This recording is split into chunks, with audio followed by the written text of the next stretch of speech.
Fala galera, bom dia, boa tarde, boa noite, dependendo aí do horário que vocês vão, assistir o vídeo.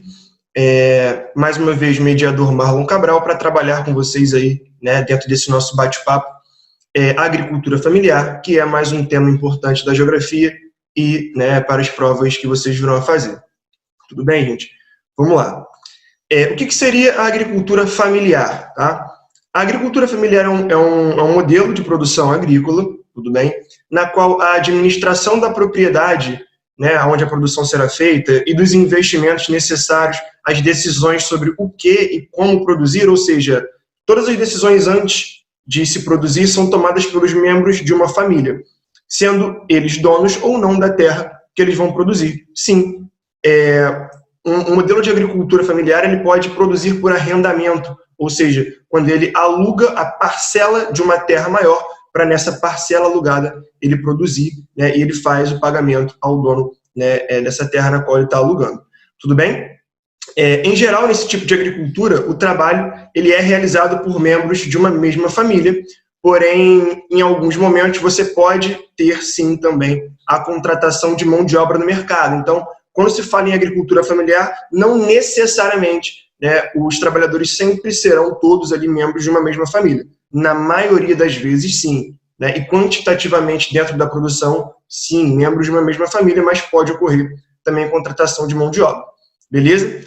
A política agrícola de um país, quando está voltada para a agricultura familiar, é extremamente importante, é bem interessante, porque é uma política que ela favorece a fixação das famílias no campo, beleza? Aumentando aí ofertas de alimentos no mercado regional, inclusive a produção dos alimentos que chega à mesa do brasileiro vem, em sua maior parte, da agricultura familiar. É importante a gente falar isso. A agricultura empresarial, patronal, do agronegócio, ela produz para exportação, para atender o mercado externo. Tudo bem? Além de gerar postos de trabalho, na medida que você segura essas pessoas no campo e evita o processo de êxodo rural. Beleza? Dessa forma, acaba por podendo produzir uma maior oferta de alimentos, beleza? E reduzir esse fluxo migratório para as cidades, evitando todo esse processo de inchaço urbano, da macrocefalia urbana que vocês viram nas aulas de urbanização. Tudo bem? Então, no que seria importante uma política agrícola de um país que prioriza a agricultura familiar? Por que isso seria muito importante? Na medida que você acaba segurando a mão de obra no campo, beleza? Evita o êxodo rural, uma vez que as pessoas terão seu emprego garantido, e evita os grandes problemas urbanos que muitos países, inclusive o Brasil, possuem. Tudo bem? Seguindo, qual o destino da produção familiar? Principalmente atender o mercado interno, principal responsável pelos alimentos que circulam internamente. Porém, há uma ideia geral de que a agricultura familiar não exporta nunca. Cuidado, gente, vamos ter cuidado com isso, beleza? Essa agricultura familiar ela é feita em pequenas propriedades, tá? Lembrando, sempre policultura, cultivo de mais de um gênero, dentro de uma pequena parcela de terra, Então você tem a policultura, que é o cultivo de vários gêneros, num minifúndio, tá? Que seria uma pequena parcela, uma pequena propriedade, beleza? Mas isso não quer dizer que não haja nunca excedentes, que é aquilo que pode vir a ser exportado, como eu coloquei para vocês aí no slide. Em geral, considera-se equivocadamente que a agricultura familiar não tem condições de produzir excedentes exportáveis, por causa do porte das propriedades, que são pequenas e médias, que são os minifúndios. Porém, existe a ideia do cooperativismo, que são quando vários pequenos e médios produtores se associam, através dessa ideia do cooperativismo, e aí você produz mais excedente e acaba aumentando a participação da agricultura familiar na exportação no mercado mundial, sim. Então, vamos ficar atentos a esses detalhes, essas nuances aí dos modelos produtivos agrícolas. Beleza, gente? A agricultura familiar ela vai meio que se subdividir em outros tipos de agricultura familiar. Vamos lá, vamos tentar dar uma olhada em cada um nesse nosso tempo, beleza? Primeiro, agricultura de subsistência. Você aprende isso desde muito novinho, Lá nos seus primeiros anos da escola. O que é agricultura de subsistência? É uma agricultura que produz para o próprio consumo. Beleza, durante muito tempo essa foi uma resposta que contemplava aí a nossa compreensão de agricultura de subsistência, mas é um conceito que ele foi ganhando uma conotação um pouco mais complexa. Como assim? A agricultura de subsistência é produzir para o próprio consumo, sim, mas você precisa vender aquele mínimo excedente que sobra, tá, para você pagar uma conta ou outra, complementar a sua alimentação. Então, vamos tomar cuidado com essa definição. Vamos lá. Então, é um tipo de agricultura familiar que prevalece nas regiões pobres, beleza? Essa agricultura de subsistência, voltada, né, às necessidades imediatas de consumo alimentar dos próprios agricultores e seus dependentes, né, seus familiares. Produção obtida em pequenas e médias propriedades. Gente, agricultura familiar, sempre pequenas e médias propriedades, tá? Sempre policultura, beleza? Vários gêneros que se associam, tudo bem? Isso em geral.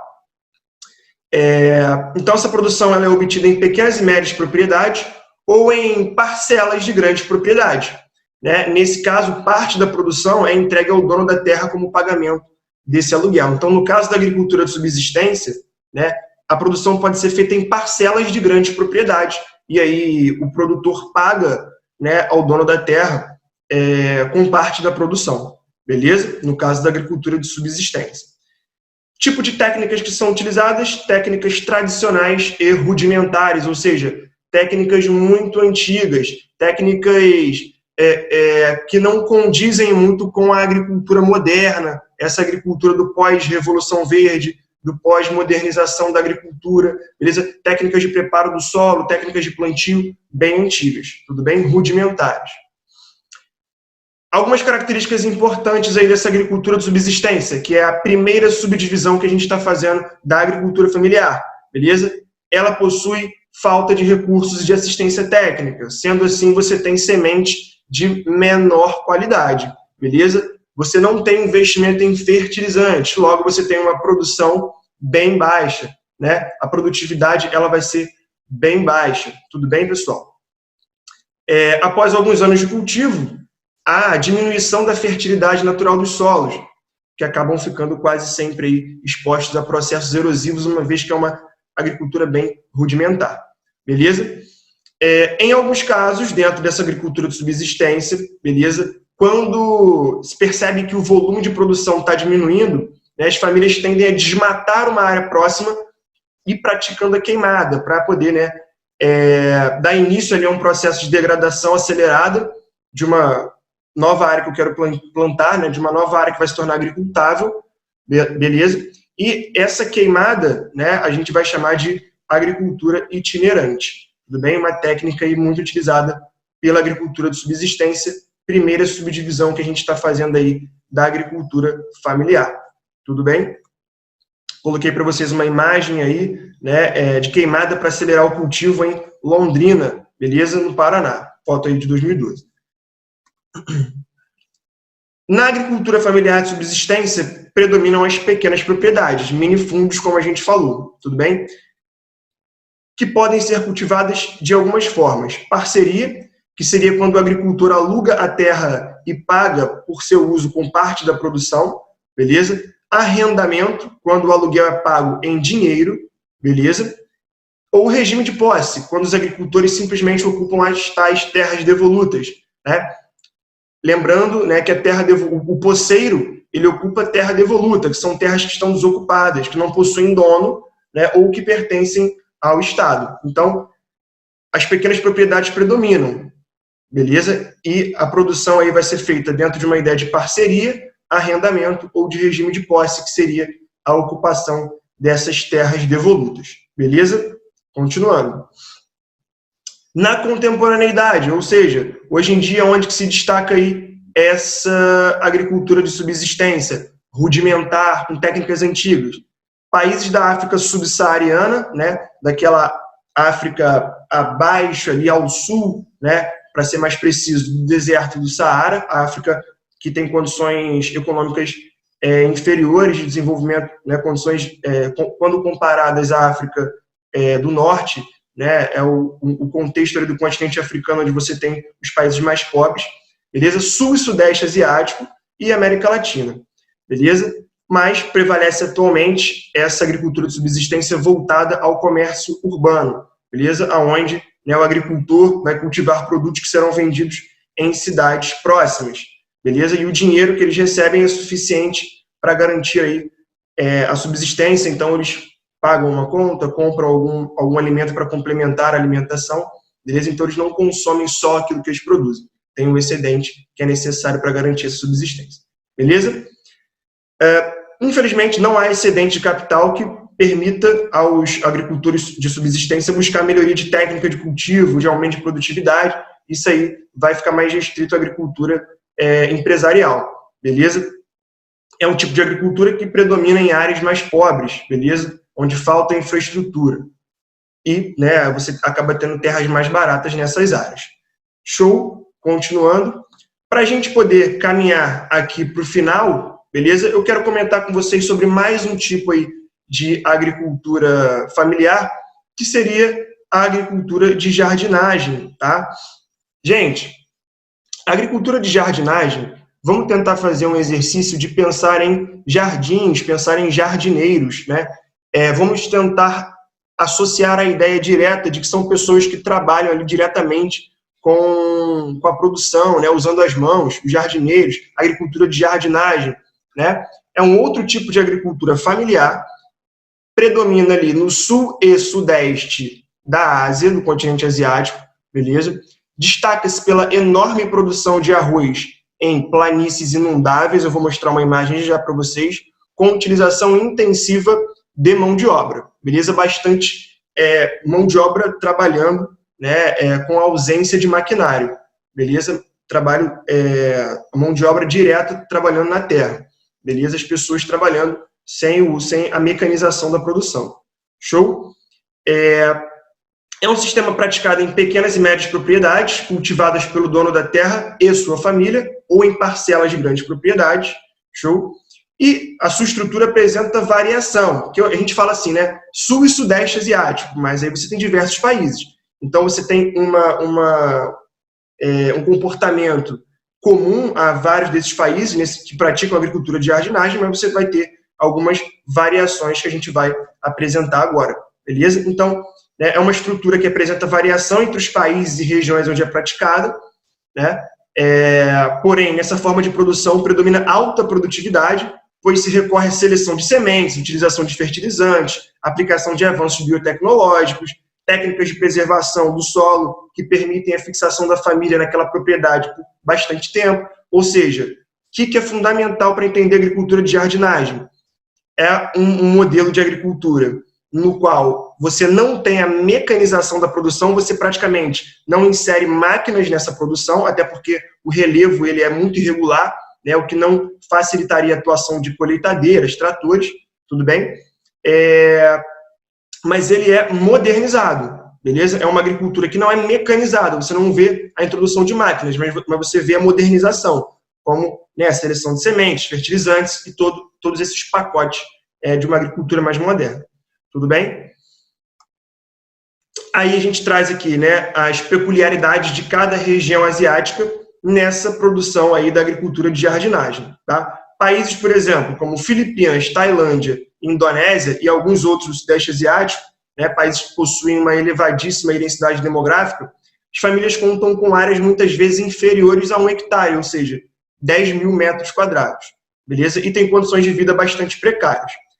Já em países que realizaram reforma agrária, como o Japão, Coreia do Sul e Taiwan, né, aí, ao redor de grandes centros urbanos aí, de áreas tropicais do continente asiático, após a comercialização da produção, né, depois de vender a produção e a realização de investimentos para a nova safra, há um excedente de capital que permite melhorias, né, aí, a cada ano das condições de trabalho e da qualidade de vida das famílias. Beleza? Porém, né, como a propriedade e o volume da produção são pequenos, os agricultores dependem de subsídios governamentais para permanecer produzindo. Show de bola?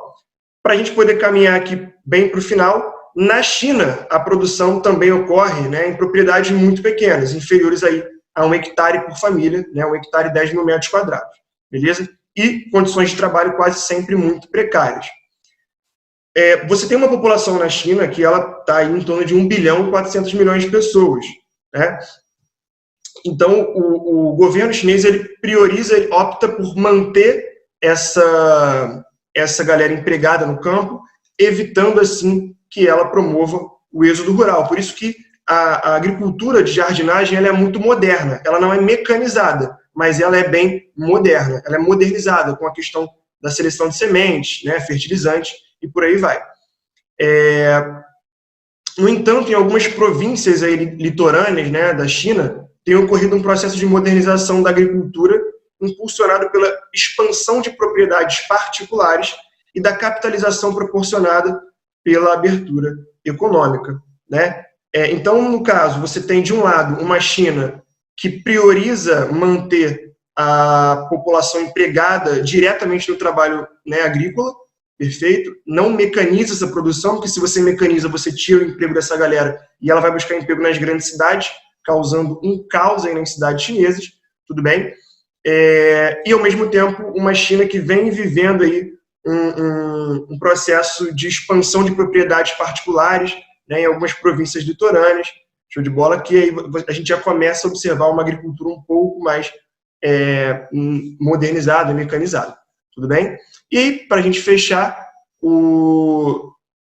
a principal técnica de produção, né, que eu gosto muito de mostrar para os alunos sempre, que é a técnica do terraceamento, né, que é a técnica mais utilizada nessa agricultura de jardinagem. Consiste em fazer cortes no relevo, como você pode ver na imagem. Esses cortes vão fazer com que a água da chuva, né, não desça com muita velocidade, né, ou seja, o escoamento superficial dessa água nesse relevo ele vai ser mais lento do que se o morro tivesse, né, sem esses cortes, e aí você vai causando alagamentos em cada escadinha, em cada degrauzinho desse, e essas áreas alagadas, além de promover esse empoçamento que facilita a produção de arroz, ou a rizicultura, beleza? Você vai ter, né, o destaque para a produção de arroz e um modelo que evita a erosão do solo na medida que a água vai se empoçando. Tudo bem, pessoal?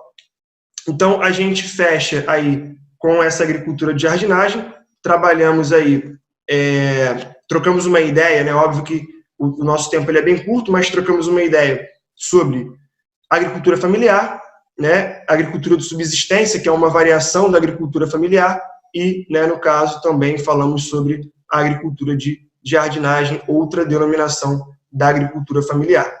Tudo bem? Outra variação. Pessoal, foi um prazer trabalhar com vocês aí mais um tema da geografia, né? Nesse caso falamos de agricultura familiar. Bons estudos e até a próxima. Valeu, abraço.